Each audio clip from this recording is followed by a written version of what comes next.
Welcome to reporters time. నేను రాజశేఖర్. ప్రాంతం ఏదైనా, అంశం ఏదైనా, ఇష్యూ ఏదైనా, పార్టీ ఏదైనా దానిపై సమగ్ర సమాచారం అందించడానికి మా ప్రతినిధి అందరూ సిద్ధంగా ఉన్నారు. ముందుగా మనం ఆదిలాబాద్ వెళ్దాం. అక్కడ మా రీజనల్ కోఆర్డినేటర్ సత్యనారాయణ మనకు అందుబాటులో ఉన్నారు. ప్రధానంగా చూసుకుంటే ఘనంగా నాగోబా జాతర ప్రారంభోత్సవం జరుగుతున్నటువంటి పరిస్థితి. నిన్న అర్ధరాత్రి మహాపూజలు చేసిన మెస్రం వంశీయులు దేశంలోనే అతిపెద్ద రెండో గిరిజనోత్సవంగా ఉన్నటువంటి పరిస్థితి కనిపిస్తుంది. వేలాదిగా ఎడ్ల బండపై తరలివచ్చిన మెస్రం వంశీయులు ఆలయ ఆవరణంలోనే 3 రోజులు బస చేస్తారు. తర్వాత తెలంగాణతో పాటు వివిధ రాష్ట్రాల నుంచి కూడా పెద్ద ఎత్తున భక్తులు తరలి వస్తున్నటువంటి పరిస్థితి కనిపిస్తుంది. గిరిజన ఉత్సవాల్లో చాలా ప్రముఖమైనటువంటి ప్రతిష్ట కలిగినటువంటిది, ప్రఖ్యాతి కలిగినటువంటి నాగోబా జాతర మహోత్సవాలకు సంబంధించి పూర్తి అప్డేట్స్ ఏంది సార్? చెప్పండి సత్యనారాయణ.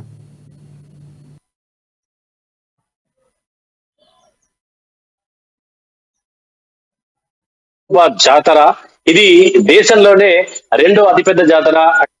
మేడారం సమ్మక్క సార్లక్క జాతర తర్వాత అంతే ప్రసిద్ధిగాంచినటువంటి ఒక జాతరగా ఆ కేస్లాపూర్ నాగోబా జాతరకు పేరుంది. మిశ్ర వంశీయుల ఆరాధ్య దైవం అనేటువంటి నాగోబా జాతర అంటే సర్పజాతిని పూజించడమే నాగోబా జాతర యొక్క ప్రధాన ఉద్దేశం. అయితే మిశ్ర వంశీయులు తమ ఆరాధ్య దైవం అనేటువంటి నాగోబాకు ప్రత్యేకంగా పూజలు చేస్తారు. అంటే పుష్యమాస అమావాస్య అంటే నిన్నటి రోజున ఈ అర్ధరాత్రి వేళ ఈ మహాపూజ అంటే ఎప్పుడైతే దానికోసం ఈ తంతు అంతా చాలా సుదీర్ఘంగా కొనసాగుతుంది. నాగోబా జాతరకు సంబంధించిన పనులన్నీ కూడా దాదాపు 4 రోజుల ముందు నుంచి కూడా ప్రారంభమవుతాయి. ముందుగా నాగోబాకు ఎప్పుడైతే ఆ నాగోబా తేదీలు, జాతర తేదీలు, ఆ తర్వాత నాగోబా కుండలకు ఆర్డర్ ఇవ్వడం, ఆ తర్వాత నాగోబాకు సంబంధించినటువంటి ఒక గంగా జలం కోసం వెళ్లే సమయాలు, ఇవన్నీ కూడా తేదీల వారీగా తెలిపేందుకు రథయాత్ర అంటే ప్రచార కార్యక్రమం ఒక ఎడ్ల బండి ద్వారా మిశ్రం పెద్ద వంశీయుడు ఆ ఎడ్ల బండి నడుపుకుంటూ గ్రామ గ్రామాన తిరుగుతూ ఆ తేదీలను తర్వాత వాటికి సంబంధించిన వివరాలను తెలియజేస్తూ తిరగడం అనేటువంటిది రథయాత్ర అంటారు. అక్కడి నుంచి ఈ యొక్క జాతర పనులు ప్రారంభమవుతాయి.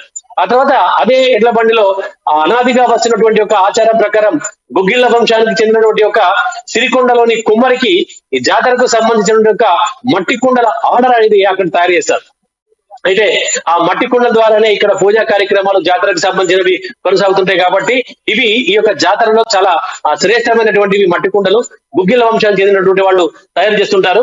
అయితే అక్కడ ఆర్డర్ ఇచ్చిన తర్వాత అక్కడ నుంచి తిరిగి ఒక 7 రోజుల పాటు గ్రామ గ్రామాన తిరిగి మిశ్రమ వంశ పెద్దల్ని కలిసి ఈ యొక్క జాతరకు ఆహ్వానిస్తున్నట్టు వాళ్ళకి ఆహ్వాన పత్రికలు పంపి ఆ తర్వాత తిరిగి కేసులాపూర్కు చేరుకుంటారు. ఆ తర్వాత మళ్ళీ కేసులాపూర్ నుంచి 20 రోజుల పాటు దాదాపుగా పాదయాత్ర ద్వారా వెళ్ళడము రావడము ఒక 20 days కొనసాగుతుంది. ఇక్కడ నుంచి వాళ్ళు మంచిర్యాల జిల్లా జన్నారం మండలం కలమడుగు హస్తినమడుగుగా వాళ్ళు పేరు దాన్ని హస్తినమడుగు. అక్కడి నుంచి గోదావరి జలాలు చాలా అత్యంత పవిత్రంగా శ్రద్ధగా అంటే భక్తి శ్రద్ధలతో సేకరిస్తారు.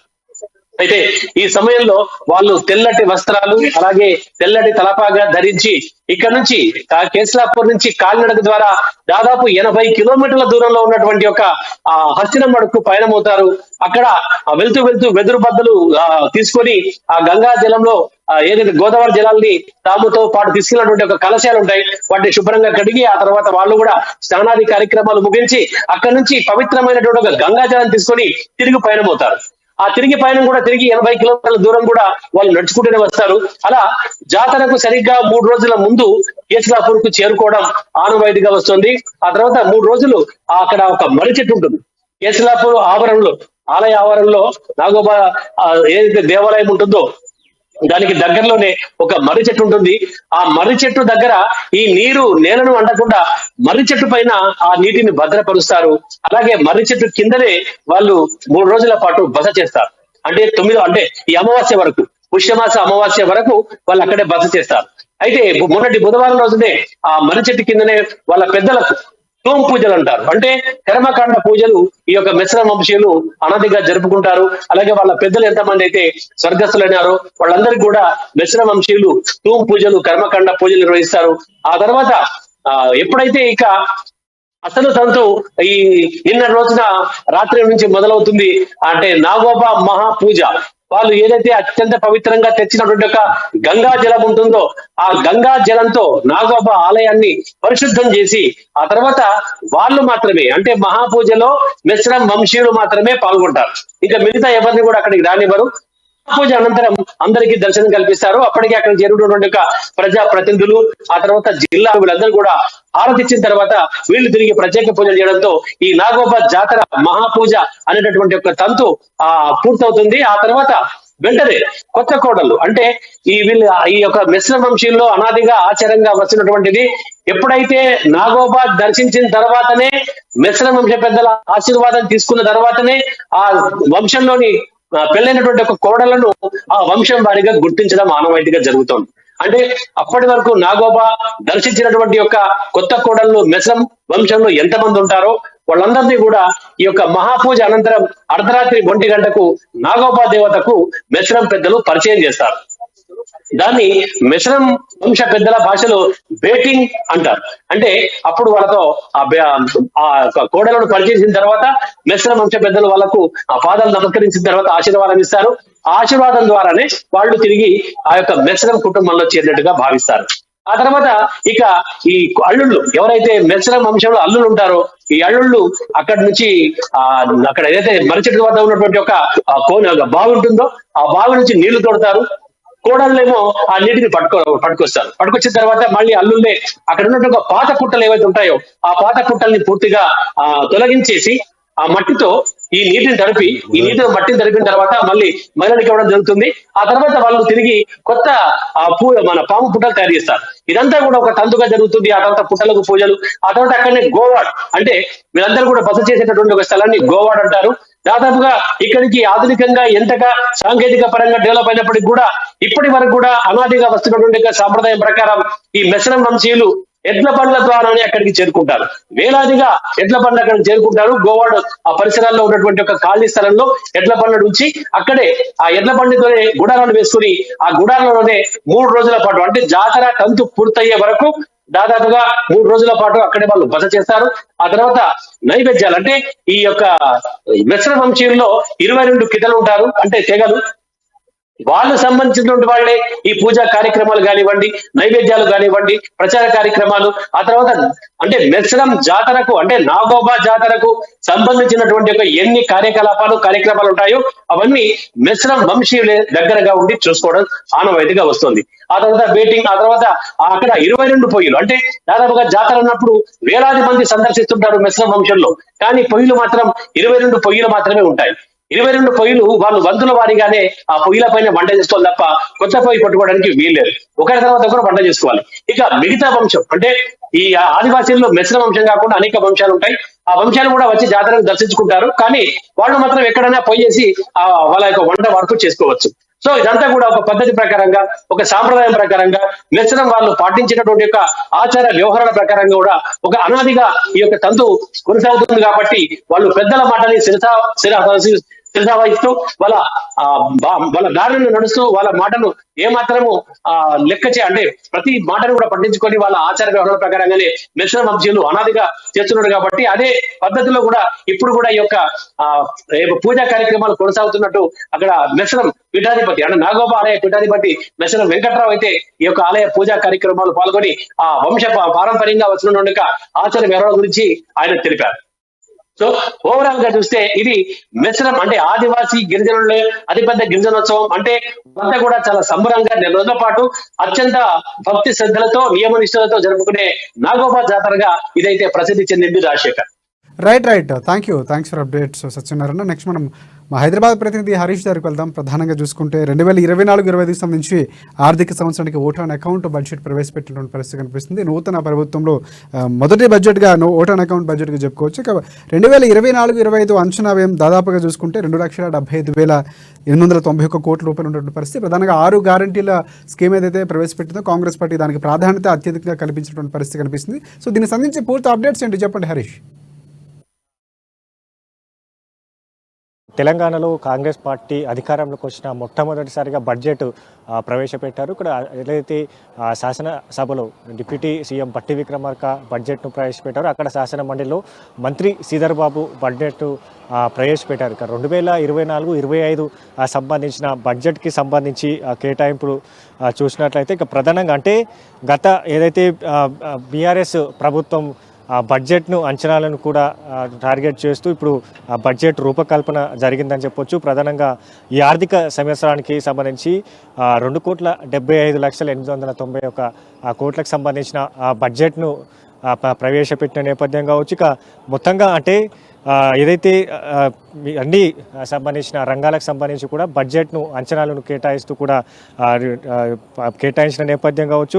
ఇక ఏదైతే అత్యధికంగా 6 గ్యారంటీలు కాంగ్రెస్ పార్టీ ఎన్నికలకు ముందు ఇచ్చిన 6 గ్యారంటీలు అభయాస్తం పేరుతో కూడా 53,196 కోట్ల సంబంధించిన బడ్జెట్ను కేటాయించిన నేపథ్యం కావచ్చు. ఇంకా మిగతా సంబంధించి కూడా ఐటీ శాఖకు 7,700 కోట్లను కేటాయించారు. అలాగే పంచాయతీరాజ్ శాఖకు సంబంధించి 40,080 కోట్లను కేటాయింపు జరిగింది. అలాగే పురపాలక సంఘం శాఖకు సంబంధించి కూడా 11,692 కోట్లు. అలాగే ఇతర వ్యవసాయ శాఖకు సంబంధించి కూడా 19,746 కోట్లు. ఎస్సీ ఎస్టీ గురుకులాల భవనాల కోసం కూడా 1,250 కోట్ల కేటాయింపు జరిగింది. అలాగే గృహ నిర్మాణానికి సంబంధించి కూడా 7,740 కోట్లు. అలాగే నీటిపారుదల శాఖకు సంబంధించి 28,24,000 కోట్లను కూడా కేటాయించడం జరిగింది. బీసీ సంక్షేమం కోసం కూడా 8,000 కోట్లను కేటాయించడం జరిగింది. ఇక ఏదైతే కాంగ్రెస్ ప్రభుత్వం అంటే గత బీఆర్ఎస్ ప్రభుత్వం కావచ్చు, తెలంగాణ ఏర్పాటులో కీలకంగా అంశాలైన నీళ్లు, నిధులు,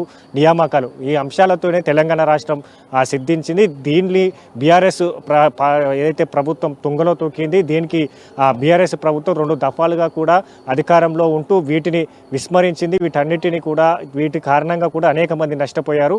వీటి 3 అంశాలనే ప్రధాన ఎజెండాగా కూడా కాంగ్రెస్ ప్రభుత్వం ఇప్పుడు దాని అంచనాలను అనుగుణంగా కూడా బడ్జెట్ను రూపకల్పన జరిగిందని చెప్తున్న విషయం కనిపిస్తున్న నేపథ్యం కావచ్చు. ఇప్పుడు దానికి సంబంధించి అంటే గత బీఆర్ఎస్ 2 దఫాలుగా అధికారంలో ఉన్న ప్రవేశపెట్టిన ఆ బడ్జెట్లు ఏవైతే ఉన్నాయి దాని వాస్తవానికి ఏదైతే దూరంగా ఉన్నాయి వాటి నిధులు కేటాయించినా కూడా విడుదలలో జాప్యం జరిగింది. దాంట్లో ఇక్కడ ప్రాజెక్టుల విషయంలో కూడా ఇతర సంబంధించిన కేటాయింపుల్లో కూడా అవకతవకలు జరిగాయని ప్రధానంగా ఆరోపణలు చేస్తూ కూడా ఇప్పుడు కాంగ్రెస్ పార్టీ ఏదైతే ప్రజల కోసమే ఇప్పుడు ప్రత్యేకంగా బడ్జెట్ పెట్టినాం, ఇది వాస్తవిక బడ్జెట్, ఇది ఆమోదమయ్యే బడ్జెట్, అమలుకు సాధ్యమయ్యే బడ్జెట్ అని కూడా ప్రభుత్వం చెప్తూ కూడా బడ్జెట్ను కేటాయించడం జరిగింది. ఇక ప్రధానంగా ఇప్పుడు ఈరోజు ఏదైతే ఆ బడ్జెట్లోని ప్రధాన అంశాలు ఇప్పుడు నీళ్లు, నిధులు, నియామకాలకు సంబంధించి అక్కడే ఒకవైపు రైతులకు సంబంధించి కావచ్చు, ఇక ఏదైతే అంటే నియామకాలకు సంబంధించి ఉద్యోగాలకు సంబంధించి ఇప్పటికే 15 లక్షల ఏదైతే పోలీస్ శాఖలోని ఉద్యోగాలను భర్తీ చేస్తామన్నట్టుగా చెప్పింది. ఇక మిగతా ఏదైతే గ్రూప్ 1 టీఎస్పీఎస్సీ గ్రూప్ 1 సంబంధించిన పరీక్షకు సంబంధించి నిర్వహణ ఎగ్జామ్ జరగబోతుంది. దానికి సంబంధించి ప్రక్షాళన టీఎస్పీఎస్సీ ప్రక్షాళన జరుగుతుందని కూడా చెప్తూ ఇక్కడ ఉద్యోగాల కల్పనకు సంబంధించి గత ప్రభుత్వం టీఎస్పీఎస్సీ వైఫల్యాలు కావచ్చు, ఏదైతే పేపర్ లీకేజీకి సంబంధించిన అంశాలను కూడా ప్రస్తావించింది. ఇక మొత్తంగా ఇప్పుడు ఏదైతే కాంగ్రెస్ ప్రభుత్వం తీసుకొచ్చిన బడ్జెట్లో ఇప్పుడు యువకులు కావచ్చు, మహిళలు కావచ్చు, రైతులు కావచ్చు ఇప్పటికే 6 గ్యారంటీలకు సంబంధించి కూడా అత్యధికంగా బడ్జెట్కి సంబంధించిన కేటాయింపులు జరిగాయి. దీంట్లో అత్యధికంగా 6 గ్యారంటీలకు కూడా ఆ బడ్జెట్ అమలుకు సంబంధించిన కేటాయించారు. కాబట్టి ఇప్పటికే 2 గ్యారంటీలు అంటే ఇప్పటికే ప్రధానంగా అంటే బడ్జెట్ సమావేశాలకు సంబంధించి చర్చలు ఏవైతే ఉన్నాయో సో ఈ సమావేశం సంబంధించి పూర్తి స్థాయిలో ఇటువైపు రేషన్ కార్డులపై కొన్ని సందిగ్ధత ఉన్నటువంటి పరిస్థితి కనిపిస్తుంది. సో వీటన్నిటి కూడా క్లారిటీ ఇచ్చే అవకాశం కనిపిస్తుంది ఆ ప్రభుత్వం, ఎందుకంటే బడ్జెట్లో కీలకంగా ఉచిత కరెంటుకు సంబంధించి కానీ ప్రవేశపెట్టినటువంటి పరిస్థితి కనిపిస్తుంది. సో రేపు ఎల్లుండి జరగబోయేటటువంటి చర్చకు సంబంధించి పూర్తి స్థాయి ఇటువైపు విపక్ష పార్టీలు కానీ అధికార పార్టీ కానీ సమాయత్తం అవుతున్నటువంటి పరిస్థితి ఎలా ఉండబోతుంది? ఖచ్చితంగా అంటే ఇప్పుడు ఈ రోజు జరిగిన బడ్జెట్ సంబంధించి కూడా పూర్తిగా బట్టి విక్రమార్క చదివి వినిపించిన నేపథ్యం కావచ్చు. ఇక రేపు సెలవు, ఎల్లుండి తిరిగి బడ్జెట్ పైన చర్చ జరగబోతున్నది. ఇక ప్రధానంగా ఎందుకంటే బీఆర్ఎస్ను ట్యాకిల్ చేస్తూ ప్రభుత్వం ఇప్పుడు బడ్జెట్ని ప్రవేశపెట్టింది కాబట్టి ఇక వాస్తవానికి దగ్గరగా ఉంటుంది బడ్జెట్ అని చెప్తున్న నేపథ్యంలో ఇప్పుడు ఆ బడ్జెట్ పైన బీఆర్ఎస్ నేతలు కావచ్చు, ఇతర ప్రతిపక్ష పార్టీలు ఎలా ఎదుర్కొంటాయని కూడా ఆసక్తికరంగా మారిందని చెప్పొచ్చు. ఇక ఏదైతే గత బీఆర్ఎస్ ప్రభుత్వంలో జరిగిన లోటుపాట్లు, అవకతవకలు ఇక మిడ్ మానేర్ సంబంధించి కావచ్చు, ఇతర కాళేశ్వరం ప్రాజెక్టులకు సంబంధించిన జరిగిన అవకతవకలు కావచ్చు, వీటన్నిటినీ శ్వేతపత్రం విడుదల చేస్తాం, సభాముఖంగా చర్చకు సిద్ధంగా ఉన్నామని కూడా చెప్తున్న నేపథ్యంలో ఇప్పుడు బీఆర్ఎస్ సంబంధించిన పార్టీ నేతలు ఎలా ఎదుర్కొంటారు. ఇప్పటికే కేసీఆర్ సభకు వస్తున్నారని కూడా గత 2 రోజుల నుంచి కూడా వార్తలు ప్రచారాలు జరిగాయి. ఈ నేపథ్యంలో కేసీఆర్ కూడా బడ్జెట్ రోజు ఈరోజు రాలేదు కాబట్టి ఎల్లుండి కేసీఆర్ ఏమైనా మాజీ సీఎం వచ్చే అవకాశాలు ఉన్నాయా, వస్తే ఎట్లా ఉండబోతుంది అంటే గత బీఆర్ఎస్ని బడ్జెట్ను టార్గెట్ చేస్తూ ఇప్పుడు కాంగ్రెస్ ప్రభుత్వం మొదటిసారిగా బడ్జెట్ పెట్టింది కాబట్టి ఈ బడ్జెట్ ఏదైతే గత బీఆర్ఎస్ ప్రవేశపెట్టిన బడ్జెట్లు అన్నిటిని కూడా అవకతవకలు జరిగాయి, నిధుల కేటాయింపులు అన్నిటి కూడా కేటాయించలేదు, పలు శాఖలకు సంబంధించిన ఆ కేటాయింపులు కూడా పక్కదారి పట్టాయని కూడా ప్రధానమైన ఆరోపణలు చేస్తున్న క్రమంలో ఇప్పుడు కాంగ్రెస్ ప్రభుత్వం తీసుకొచ్చిన బడ్జెట్ పైన ఇతర బీఆర్ఎస్ నేతలు ఎలా స్పందిస్తారని దానిపైన కూడా వాడివేడి చర్చ జరిగే అవకాశం అయితే ఉంది. Rajasekhar, right right, thanks for updates Harish. Next మనం భద్రాద్రి కొత్తగూడెం వెళ్దాం. అక్కడ మా ప్రతినిధి శ్రీనివాస్ మనకు అందుబాటులో ఉన్నారు. ప్రధానంగా చూసుకుంటే సమస్యలు నిలయంగా పినపాక నియోజకవర్గం ఉన్నటువంటి పరిస్థితి కనిపిస్తుంది. ఇక పారిశ్రామికంగా అభివృద్ధి చెందుతున్నటువంటి పినపాకలో మౌలిక వసతుల కొరత వెంటాడుతున్నటువంటి పరిస్థితి కనిపిస్తుంది. రవాణా సమస్యలతో జిల్లా ప్రజలు ఇబ్బందులు పడుతున్నారు. అలాగే ప్రమాదకరంగా ప్రధాన రహదారులు ఉన్నటువంటి పరిస్థితి కనిపిస్తుంది. సో నిత్యం వందల ట్రిప్పులో బొగ్గు రవాణాతో ధ్వంసంగా అవుతున్నటువంటి పరిస్థితి, రోడ్లు అక్కడ అధ్వానంగా ఉన్నటువంటి పరిస్థితి కనిపిస్తుంది. సో దీనికి సంబంధించి పూర్తి అప్డేట్స్ ఏంటి చెప్పండి శ్రీనివాస్. Thank you Rajasekhar. భద్రాద్రి కొత్తగూడెం జిల్లాలోని పినపాక నియోజకవర్గం పారిశ్రామికంగా అభివృద్ధి చెందుతున్న పట్టణాల్లో జిల్లాలోని 2వ స్థానంలో ఉంది. ఇలాంటి పట్టణంలో పారిశ్రామికంగా అభివృద్ధి చెందుతున్నటువంటి ఈ యొక్క మణుగూరులో ఈ యొక్క రోడ్లు చూసుకున్నట్లయితే గుంతలమయంగా మారి 2 సంవత్సరాల నుంచి ఈ యొక్క గుంటలను పూడ్చలేనటువంటి R&B శాఖ అధికారుల నిర్లక్ష్యానికి నిలువుటద్దంగా మిగిలిపోయాయి. ఈ నేపథ్యంలోనే ఈ యొక్క అంటే గత 10 రోజుల క్రితం ఈ యొక్క రహదారులపై ఉన్నటువంటి గుంతలను పూడ్చినటువంటి ఈ యొక్క అధికారులు మరుసటి రోజు నుంచే ఈ యొక్క గుంతలు మళ్ళీ యథావిధిగా చేరుకున్నాయి.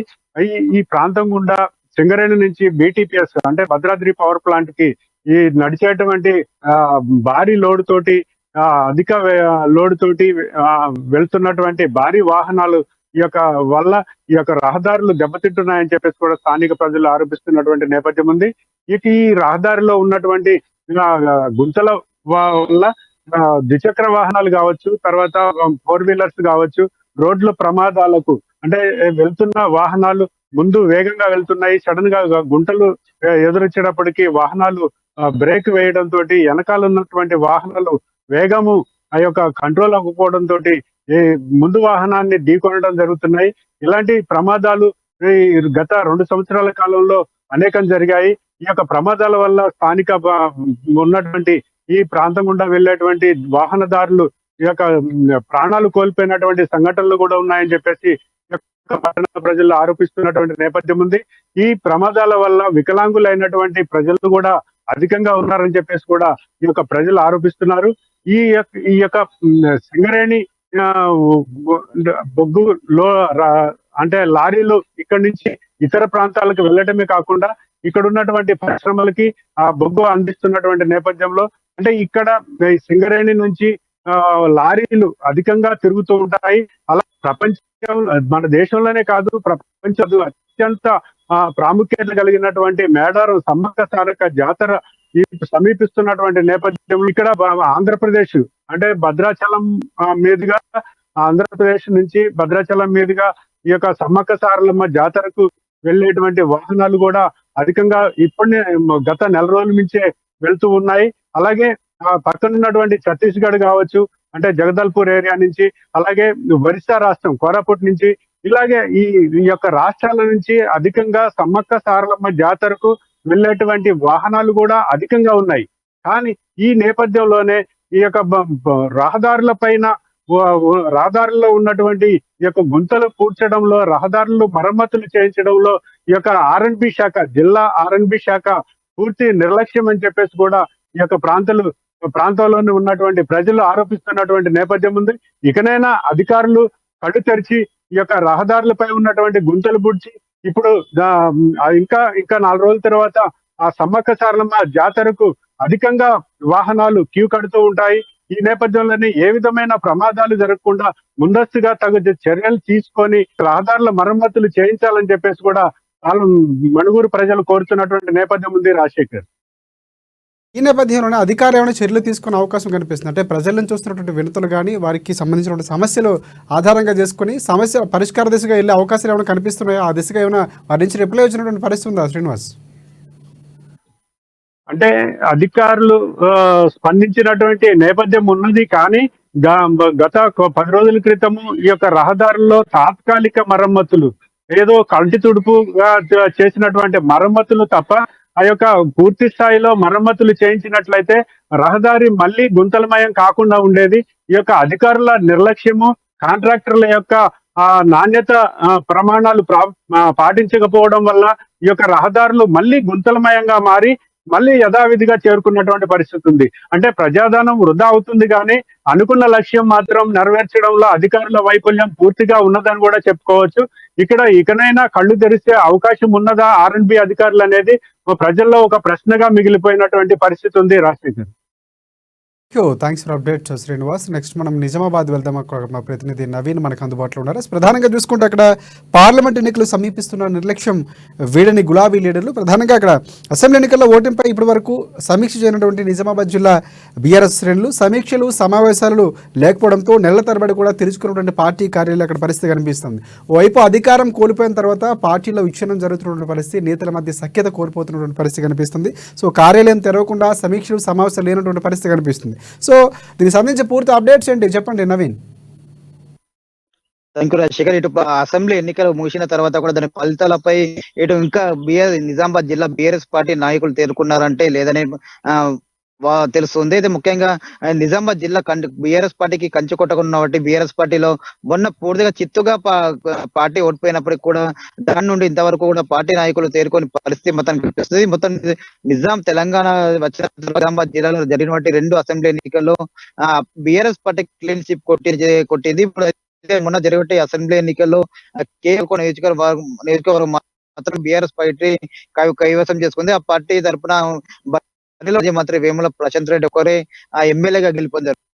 ప్రాంతాల్లో కూడా పూర్తిగా ఊడిపోయిన పరిస్థితి మాత్రం కనిపిస్తుంది. దాంతో పాటు నిజామాబాద్ జిల్లా అధ్యక్షుడు అయినటువంటి జీడి ఉన్న నియోజకవర్గం మార్మూరు, దాంతో పాటు నిజామాబాద్ అర్బన్ నియోజకవర్గాలు కేవలం 3వ స్థానం పడిపోయిన పరిస్థితి మనకు కనిపిస్తుంది.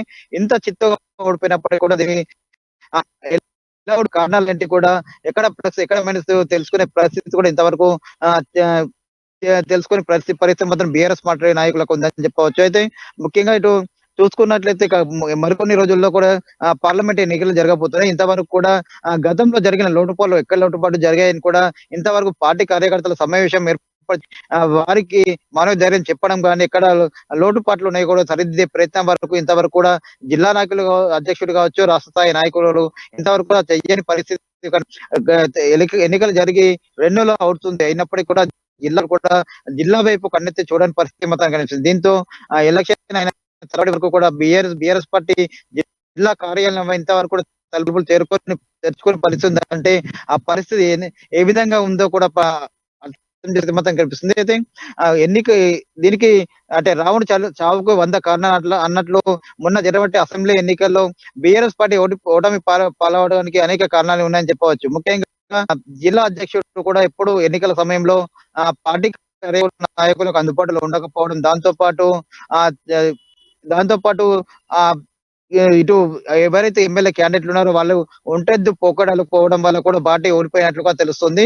ఈ సంగతి కూడా మొన్న జరిగినటువంటి తెలంగాణ భవన్లో జరిగినటువంటి పార్లమెంట్ స్థాయి సమావేశంలో కవిత మొహమాటంగా బహిరంగంగానే చెప్పింది. కేవలం ఇటు కార్యకర్తలను ఉన్నట్టు నాయకులు పట్టించుకోకపోవడం, ఒంటెద్దు పొగడల వల్లనే పార్టీ ఓడిపోయింది అని చెప్పి కూడా చెప్పడం జరిగింది. ఇంతవరకు కవిత ఆ సమావేశంలో ఇంతవరకు బహిరంగంగా చెప్పినప్పటికీ కూడా ఇంతవరకు ఆ కవిత చెప్పిన మాటలపై ఇంతవరకు కూడా ఏ ఒక్క నాయకులు కూడా ఇంతవరకు చర్చించని పరిస్థితి మాత్రం కనిపిస్తుందని చెప్పొచ్చు. అయితే ముఖ్యంగా చూసుకున్నట్లయితే నిజామాబాద్ జిల్లా వ్యాప్తంగా తెలంగాణ వచ్చిన తర్వాత ఆ జిల్లాలో కేవలం జిల్లా అధ్యక్షుడు ఒక్కడే ఉన్న పరిస్థితి మాత్రం కనిపిస్తుంది. ప్రతి కూడా ఏదైనా పార్టీకి జిల్లా స్థాయిలో జిల్లా అధ్యక్షుడితో పాటు ఉపాధ్యక్షుడు, కార్యదర్శి, ప్రధాన కార్యదర్శి ఇలా ఒక బాడీ ఉంటుంది. కానీ తెలంగాణ రాష్ట్ర సమితి బీఆర్ఎస్ పార్టీకి ఇంతవరకు ప్రధానంగా ఈ పరిస్థితి మారిపోయి బీఆర్ఎస్ పార్టీ మళ్ళీ పుంజుకునే అవకాశాలు కనిపిస్తున్నాయి. లేదంటే ఇదే పరిస్థితి కొనసాగితే పార్లమెంట్ ఎన్నికల ముందు పూర్తి స్థాయిలో బీఆర్ఎస్ ప్రాబల్యం కూడా తగ్గే అవకాశం కనిపిస్తుంది. ఇప్పటికే సర్వేలను కూడా బీఆర్ఎస్ పార్టీకి వ్యతిరేకంగా వస్తున్నటువంటి పరిస్థితి. సో అక్కడ కవిత పోటీ చేస్తున్న ఏదైనా సందిగ్ధత కూడా ఉన్నటువంటి నేపథ్యం కనిపిస్తుంది. సో బీఆర్ఎస్ పార్టీ పుంజుకునే అవకాశాలు కనిపిస్తున్నాయి. కార్యకర్తలు సమన్వయం చేసుకుని వెళ్ళే పరిస్థితి ఉంటుందంటారా? తెలంగాణలో ఇటు ఉన్న జరిగిన అసెంబ్లీ ఎన్నికల తర్వాత కూడా ఇంతవరకు పార్టీ ఏదైతే ఎన్నికల ఫలితాలు కూడా ఇంతవరకు ఎక్కడ మైనస్ ఉంది, ఎక్కడ ఏంటి లోటుపాట్లు జరిగాయని కూడా ఇంతవరకు సమావేశాలు పెట్టని పరిస్థితి ఉంది. అయితే పార్టీ పరిస్థితి ఇలానే కొనసాగుతూ మాత్రం కాలంలో ఖచ్చితంగా ఆ ఏదైతే అసెంబ్లీ ఎన్నికల్లో వచ్చిన రిజల్ట్ అయితే పార్లమెంట్ ఎన్నికల స్పష్టంగా కనిపిస్తుంది. మరేత ఉన్నటువంటి నాయకులు ఎమ్మెల్యేలు కావచ్చు, మాజీ ఎమ్మెల్యేలు కావచ్చు, మీ కీలక నాయకులు కూడా ఒంటెద్దు పొగడలు పోతున్నారు. ఎక్కడ ఇక్కడ కార్యకర్తలను కలుపుకొని పోవడం అని చెప్పి కూడా బహిరంగంగా చెప్పడం జరిగింది. మొన్న జరిగినట్టు తెలంగాణ భవన్లో జరిగినట్టు పార్లమెంట్ స్థాయి సమావేశంలో. దీనికి సంబంధించి కూడా ఇటు నిజాం పోటీ చేస్తే మాత్రం ఖచ్చితంగా తాను ఓడిపోతా అని చెప్పి భయం కూడా కవితకు ఉన్నట్లు తెలుస్తుంది. దీంతో నిజామాబాద్ పార్లమెంట్ నుండి కూడా కవిత పోటీ చేస్తానని చెప్పి ఇంతవరకు చెప్పని పరిస్థితి స్పష్టంగా అయితే ఇప్పుడు నాయకులు కావచ్చు, ఎమ్మెల్యే కావచ్చు, ఈ విధంగా ఉంటే మాత్రం ఖచ్చితంగా రానున్న పార్లమెంట్ బిఆర్ఎస్ పార్టీ మొన్న జరిగినట్టు అసెంబ్లీ ఎన్నికల చిత్తులో అంతగా చిత్తుగానే ఓడిపోయే పరిస్థితి మాత్రం స్పష్టంగా తెలుస్తుంది. ఎందుకంటే ఇప్పుడు వచ్చే సర్వేలు చూసుకున్నట్లయితే ఖచ్చితంగా ఎన్నికలు బిఆర్ఎస్ పార్టీ చాలా స్థానాలు కూడా కోల్పోయే పరిస్థితి అని చెప్పి సర్వేలు వస్తున్న నేపథ్యంలో కూడా ఇంతవరకు బిఆర్ఎస్ పార్టీ నాయకులు కూడా తమ పద్ధతిని కూడా మార్చుకోకపోవడం కూడా చూస్తుంటే కార్యకర్తలు అయోమయ గోచరంగా ఉన్న పరిస్థితి మాత్రం కనిపిస్తుంది. ఇదే పార్టీలో ఉంటే మాత్రం ఖచ్చితంగా తాము పార్టీ రాజకీయ పరంగా పోతాం, తమ భవిష్యత్తు కోల్పోతాము అని చెప్పి మదన పడుతున్న పరిస్థితి మాత్రం కనిపిస్తుంది. ఖచ్చితంగా ఇది ఇటు బీజేపీ పార్టీగా లేకుంటే కాంగ్రెస్ పార్టీగా వెళ్దామని చెప్పి కూడా వారు ఆలోచనలో పడుతున్నట్లు కూడా తెలుస్తుంది. ఎందుకంటే కాంగ్రెస్ పార్టీ 6 గ్యారెంటీల హామీలలో 2 గ్యారెంటీ పథకాలను కూడా ప్రవేశపెట్టింది. Thanks for updates Naveen. Next మనం మంచిర్యాల వెళ్దాం. మంచిర్యాల మా ప్రతినిధి నరేష్ మనకి అందుబాటులో ఉన్నారు. ప్రధానంగా మంచిర్యాల నస్పూర్ మున్సిపాలిటీలను కైవసం చేసుకున్నటువంటి కాంగ్రెస్ పార్టీ 2 మున్సిపాలిటీల్లో పదవులు కోల్పోయినటువంటి చైర్మన్, వైస్ చైర్మన్లు, ప్రధానంగా కొత్త చైర్మన్ల ఎంపికకు ఏకకాలంలో సమావేశం నిర్వహించినటువంటి అధికారులు. ఈ నేపథ్యంలోనే కౌన్సిలర్ల మద్దతుతో కొత్త చైర్మన్, వైస్ చైర్మన్ల ఎంపిక జరిగినటువంటి పరిస్థితి. సంబరాలు చేసుకుంటారు. ఈ నేపథ్యంలోనే మున్సిపల్ కాంగ్రెస్ శ్రేణులు కూడా తెలుస్తుంది. దీనికి సంబంధించి పూర్తి అప్డేట్స్ ఏంటి చెప్పండి నరేష్. మంచిర్యాల జిల్లాలో ఉన్నటువంటి ప్రధానంగా మంచిర్యాల జిల్లా కేంద్రంతో పాటు పక్కనే ఉన్నటువంటి నస్పూర్ మున్సిపాలిటీలు కాంగ్రెస్ హస్తగతమయ్యాయని చెప్పవచ్చు. మరి దీనికి సంబంధించినటువంటి ప్రక్రియ నేను శుక్రవారం రోజు కొనసాగింది. మరి దీనికి సంబంధించి గత నెలలో ప్రవేశపెట్టినటువంటి అవిశ్వాస తీర్మానానికి సంబంధించి చైర్మన్లు, వైస్ చైర్మన్లు బీఆర్ఎస్ పార్టీకి సంబంధించిన కోల్పోగా ఇందుకు సంబంధించి ఏడాది కాలం పాటు మున్సిపల్ సంబంధించిన పదవి కాలాలు ఉండడంతో ఎంపిక నూతన మున్సిపల్ చట్ట ప్రకారం ఎంపిక అనివార్యమైంది. దీనికి సంబంధించినటువంటి శుక్రవారం రోజు ప్రత్యేక సమావేశాన్ని నిర్వహించేందుకు అధికారులు అన్ని ఏర్పాట్లు పూర్తి చేసి ఇటు సమావేశాన్ని ఏర్పాటు చేశారు. మరి దీనికి సంబంధించి సమావేశాన్ని వీగేందుకు కూడా సమావేశాన్ని ఉండేందుకు కూడా ఇటు బీఆర్ఎస్ పార్టీకి సంబంధించిన వారు విశ్వ ప్రయత్నాలు కూడా చేశారని చెప్పుకోవచ్చు. మరి దీనికి ముందస్తుగానే పసిగట్టినటువంటి కాంగ్రెస్ పార్టీ వ్యూహాత్మకంగా వ్యవహరించి 26 మంది ఏదైతే మంచిర్యాల మున్సిపాలిటీలో మొత్తం 36 మంది కౌన్సిలర్లు ఉండగా ఇందుకు సంబంధించి కాంగ్రెస్ పార్టీకి సంబంధించి 26 మంది కౌన్సిలర్లు ముందుగానే ప్రత్యేక శిబిరానికి తరలించడం జరిగింది.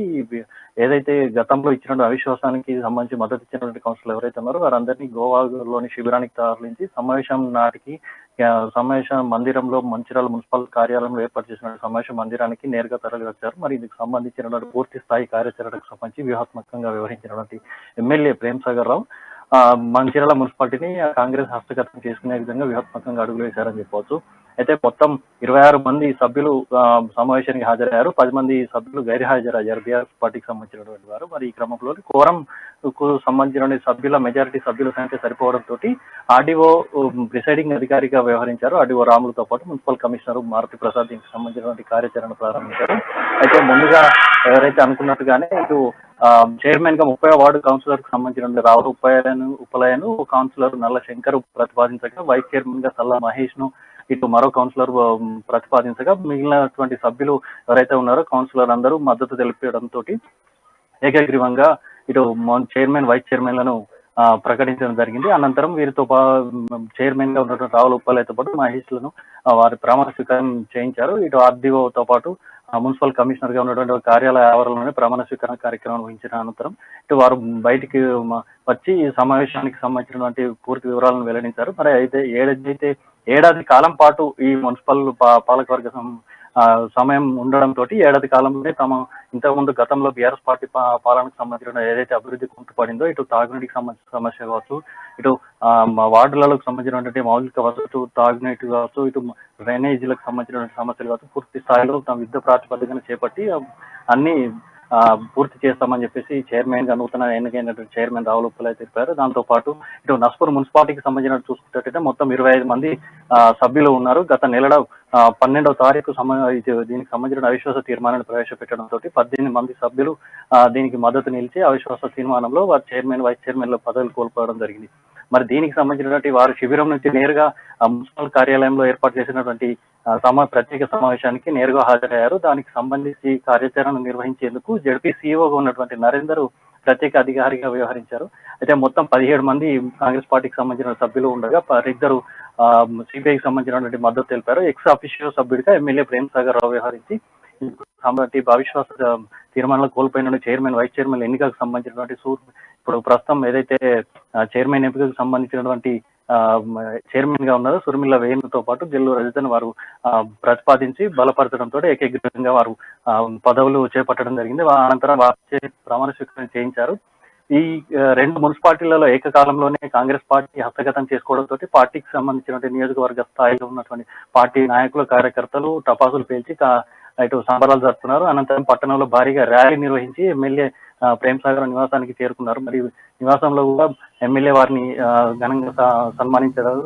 అనంతరం ఎమ్మెల్యే ఒక సమావేశం ఏర్పాటు చేసి నరేష్ అంటే పరిస్థితులు పూర్తిగా మారుతున్నటువంటి పరిస్థితి కనిపిస్తుంది. కొత్త ప్రభుత్వానికి కాంగ్రెస్ ప్రభుత్వానికి ఏదైతే కాంగ్రెస్ పార్టీకి సంబంధించి మున్సిపాలిటీలు కైవసం చేసుకోవడం అనేది సో కలిసి వచ్చే అంశంగా చెప్పుకోవచ్చు పార్లమెంట్ ఎన్నికలకి రాబోయే ఎన్నికలకు సంబంధించి.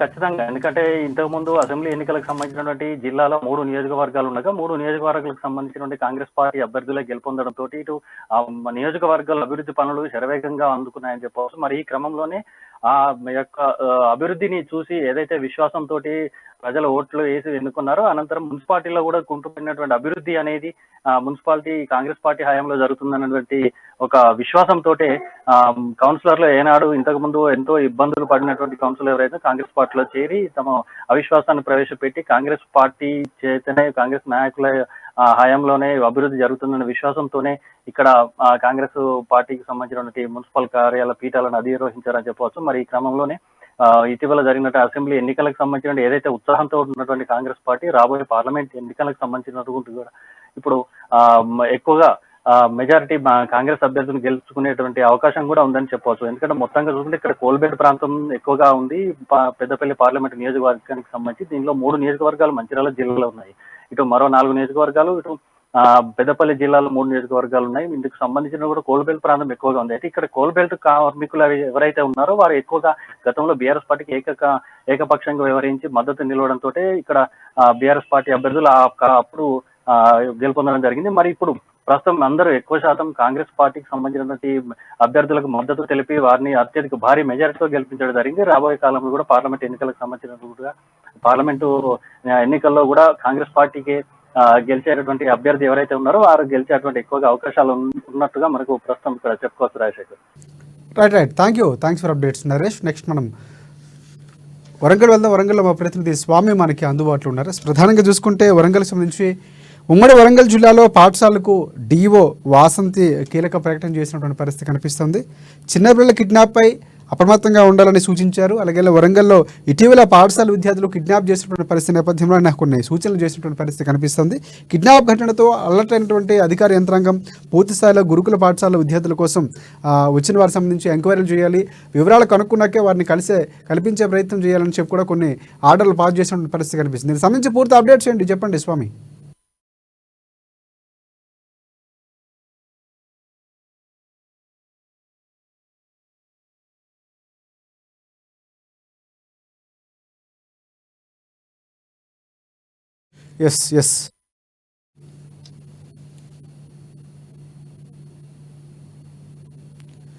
ఎస్ నెక్స్ట్ మనం కడప వెళ్దాం. కడపకు సంబంధించి మా ప్రతినిధి యూసఫ్ మనకి అక్కడ అందుబాటులో ఉన్నారు. సో కడప నగరంలో బౌద్ధ టౌన్షిప్ వ్యవహారంపై బాధితులు ఆందోళన వ్యక్తం చేసినటువంటి పరిస్థితి కనిపిస్తుంది. టౌన్షిప్ నిర్మాణంలో జరిగిన అగ్రిమెంట్లకు సంబంధించి నిర్వాహకులు ఉల్లంఘించారంటూ కూడా నిరసన వ్యక్తం చేస్తున్నారు.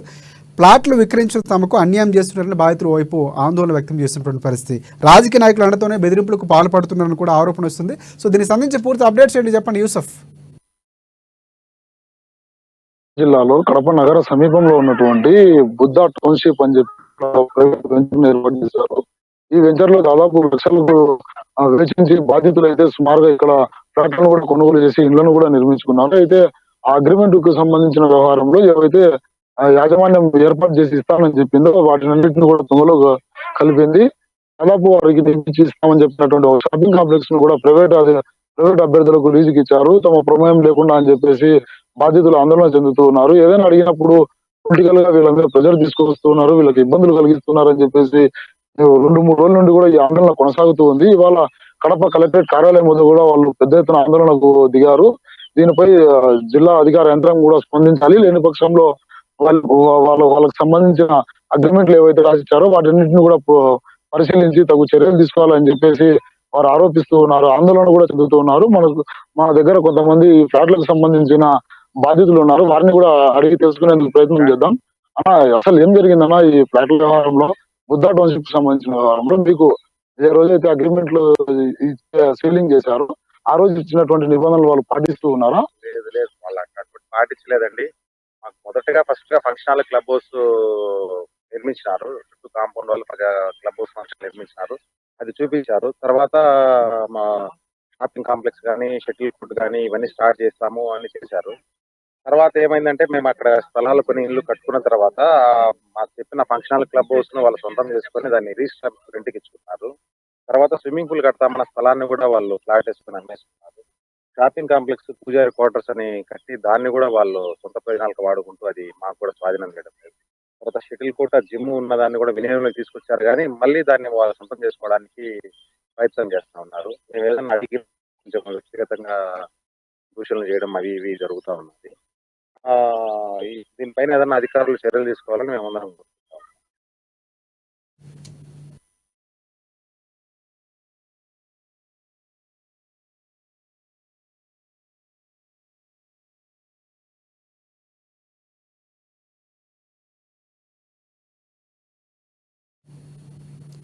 Right. Thanks for updates Yusuf. Next మనం వరంగల్ వెళ్దాం. వరంగల్లో మా ప్రతినిధి స్వామి మనకు అందుబాటులో ఉన్నారు. ప్రధానంగా ఉమ్మడి వరంగల్ జిల్లాలో పాఠశాలకు డిఈఓ వాసంతి కీలక ప్రకటన చేసినటువంటి పరిస్థితి కనిపిస్తుంది. అక్కడ జరిగిన చిన్నపిల్ల కిడ్నాప్ ఘటనకు సంబంధించి అప్రమత్తమైనటువంటి కొన్ని సూచనలు చేశారు. అధికారులు యంత్రాంగాన్ని కూడా చెల్లం తెప్పించేలా కొన్ని సూచనలు చేసినటువంటి పరిస్థితి కనిపిస్తుంది. ఎవరైనా కలవడానికి వస్తే వారి పర్మిషన్ తీసుకొని పూర్తి స్థాయిలో వివరాలు తెలిసాకే పిల్లల చేత కల్పించే ప్రయత్నం చేయాలని కూడా కొన్ని సూచనలు జారీ చేసినటువంటి పరిస్థితి కనిపిస్తుంది. సో దీనికి సంబంధించి పూర్తి అప్డేట్స్ ఏంటి చెప్పండి స్వామి.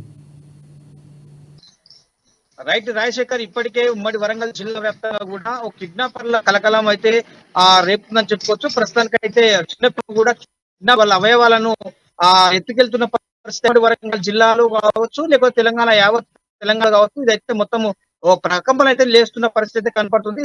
ప్రకంపన కూడా ఒక్కసారిగా హాస్టల్లో అంటే ప్రైవేట్ గానీ సాంఘిక సంక్షేమ గురుకుల పాఠశాలలో చదువుతున్న విద్యార్థుల పట్ల తల్లిదండ్రులు అయితే ఒక అపోహ క్రియేట్ అవుతున్న పరిస్థితి అయితే ఉంది. వాళ్ళు ఒక భయాందోళనకు గురవుతున్న పరిస్థితి అయితే కనపడుతుందని చెప్పుకోవచ్చు. ఎందుకంటే చిన్న పిల్లలు సైతం 5వ తరగతి నుంచి మొదలుకుంటే ఇంటర్మీడియట్ వరకు కూడా గురుకుల పాఠశాలలో వదిలేసి గ్రామాన్ని కూడా వదిలేసి ఆ గురుకుల పాఠశాలలో చదువుతున్న నేపథ్యం అయితే ఉందని చెప్పుకోవచ్చు. ప్రస్తుతానికైతే ఆ కిడ్నాపర్లు అంటే వేరే రాష్ట్రం నుంచి సంబంధించిన కిడ్నాపర్లు అయితే ఆ ఆటోలో కారులో గుర్తు తెలియని అంటే నంబర్ ప్లేట్ లేని కారులో కూడా వచ్చి కూడా చిన్న పిల్లలను కిడ్నాప్ చేస్తున్న ప్రయత్నం అయితే చేస్తున్నారని చెప్పి కూడా ఒక ప్రకంపన అయితే ఉమ్మడి వరంగల్ జిల్లా వ్యాప్తంగా వస్తున్న నేపథ్యం. ప్రైవేట్ గవర్నమెంట్ అంటే గురుకుల పాఠశాలలో కూడా ఐడి కార్డులు చూపిస్తేనే తప్ప వాళ్ళకు అనుమతి కూడా ఈఓ వాసంతి అయితే మాత్రం జారీ చేశారు. ఇప్పటికే విద్యాశాఖ అయితే అప్రమత్తం చేసిన పరిస్థితి కనపడుతుంది.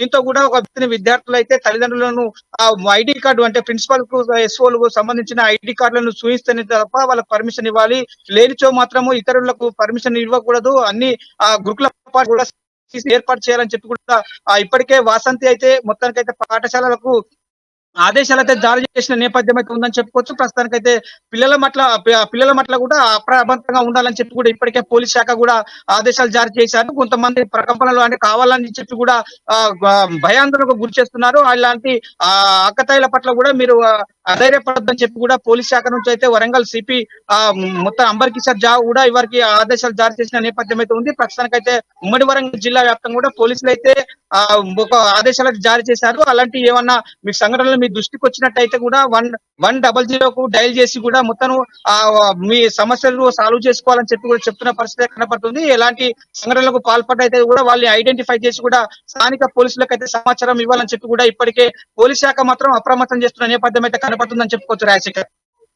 ఇటువైపు నుంచి పోలీసుల నుంచి నిఘా నీడి ఉండాల్సిన అవసరం ఉంది ఖచ్చితంగా. అంటే ఎవరైతే వస్తున్నారో రిజిస్టర్ చేసుకోవడం, వారికి సంబంధించి పూర్తి డీటెయిల్స్ తీసుకోవడం, ఇలాంటి చర్యలు చేపడుతున్న నేపథ్యంలో కిడ్నాపర్లకు సంబంధించి పోలీసులు ఎలాంటి చర్యలు తీసుకోబోతున్నారు? అంటే ఆ ఏరియాలో సంచరిస్తున్నటువంటి గురుకుల పాఠశాలకు సంబంధించి వస్తున్న వారికి సంబంధించి వివరాలు ఏమైనా సేకరిస్తున్నటువంటి పరిస్థితి ఉందా?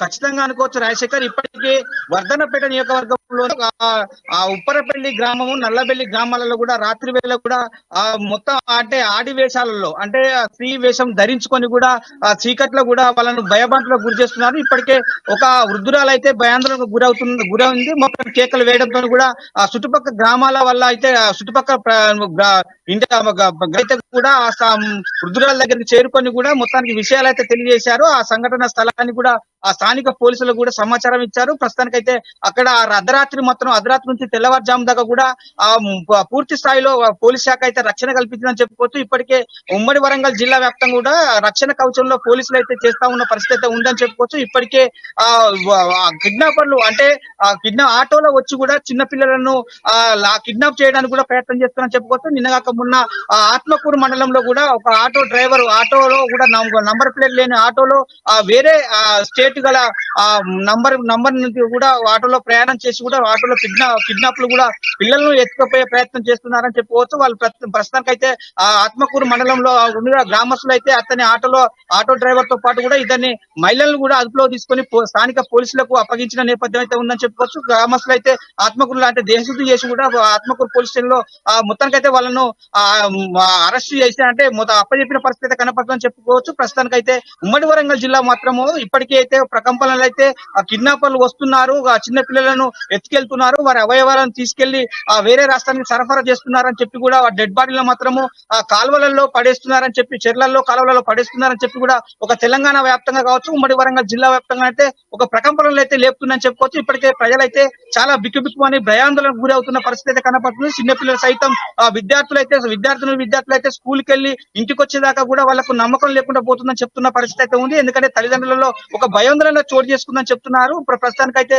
ఆ గురుకుల పాఠశాలల్లో కూడా చదివే విద్యార్థులు కూడా అంటే ఆ మినిట్ బుక్ ను కూడా మెయింటైన్ చేయాలి అని చెప్తున్నారు. ఇప్పటికే డిఓ వాసంత్ అయితే ఆదేశాలు జారీ చేశారు. ఇప్పుడు ప్రస్తుతానికైతే దీని పట్ల కూడా పోలీసులు అయితే మినిట్ టు మినిట్ గ్రామాలను కూడా సర్వే అంటే గ్రామాల్లో కూడా స్థానిక పోలీసులకు అయితే సమాచారం ఇచ్చారు. ఇప్పటికి ఆదేశాలు జారీ చేశారు. స్థానిక ఎస్పీలే కావచ్చు, సిపిలే కావచ్చు, మొత్తానికైతే అప్రమత్తంగా ఉండాలి. ఎప్పుడు ఏ క్షణాల ఏం జరిగేది తెలియదు. ఆకతాయిలు అయితే వాటికి ఘటనలకు పాల్పడుతున్నారని చెప్పి కూడా ఉమ్మడి వరంగల్ జిల్లా వ్యాప్తంగా కూడా ప్రకంపనలో వస్తున్న నేపథ్యం అయితే నిజమే ఉంటున్నారు. కొంతమంది ఆకతాయిలను కూడా ఏరివేయాలని చెప్పి కూడా పోలీసులు అయితే చాలా కఠినంగా అంటే పోలీసులు అయితే చాలా సీరియస్ గా వ్యవహరిస్తున్న పరిస్థితి కనపడుతుందని చెప్పుకోవచ్చు. ఇలాంటి సంఘటనలు పునరావృతం కాకుండా కూడా చూసుకోవాలి. గ్రామ స్థాయిలో కూడా యువకులే కావచ్చు, లేక స్థానిక నాయకులే కావచ్చు కూడా స్థానిక పోలీసులకు అయితే సమాచారం అందించాలని చెప్తున్న పరిస్థితి అయితే ఉంది. ఇప్పటికే పాఠశాలలలో కూడా ప్రైవేటు కానీ గవర్నమెంట్ ప్రభుత్వ గురుకుల పాఠశాలల్లో కూడా అప్రమత్తంగా ఉండి పిల్లలను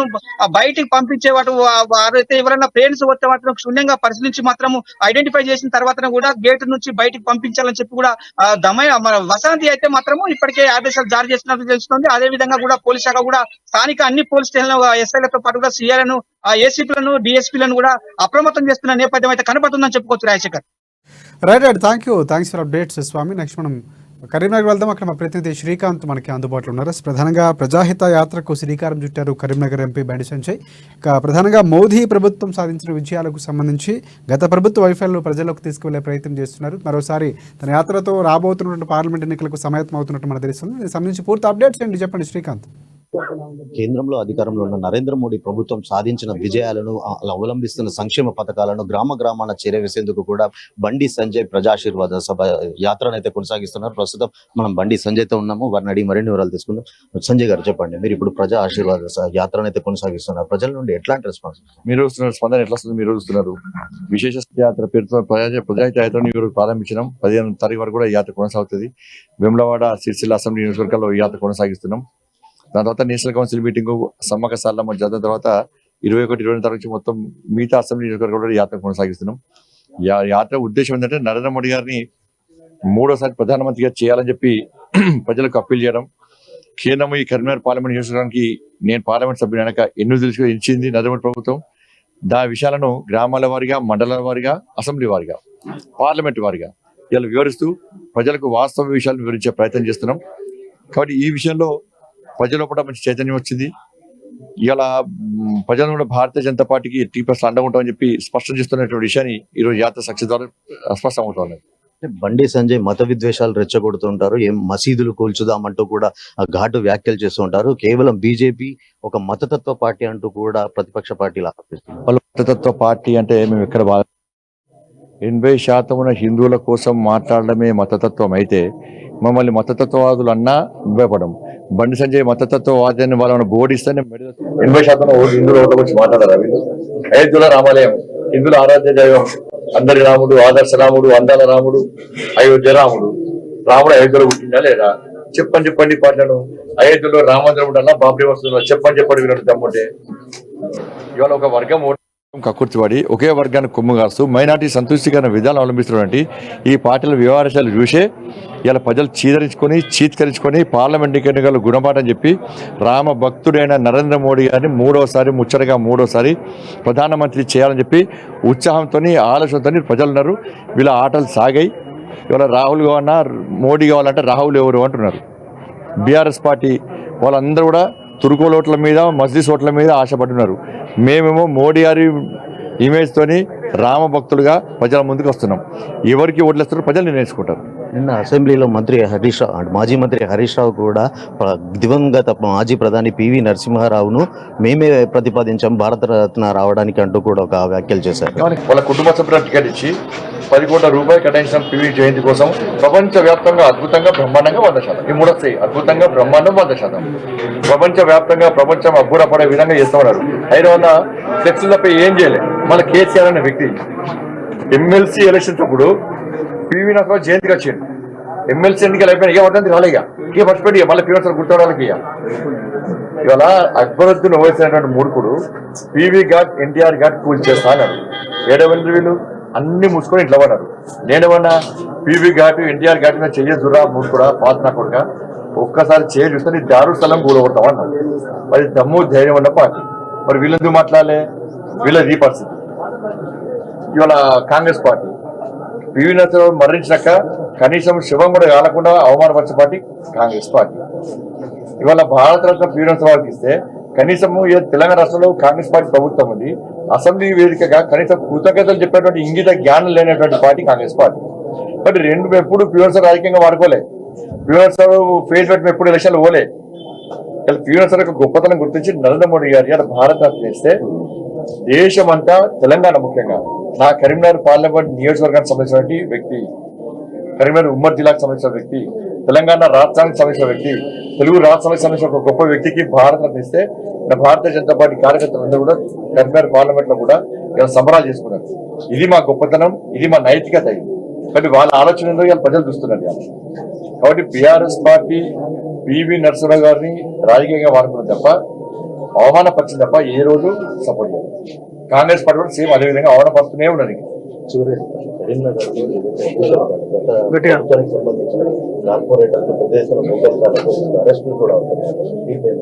సిపికి హ్యాట్స్ ఆఫ్, పోలీస్ కు హ్యాట్స్ ఆఫ్.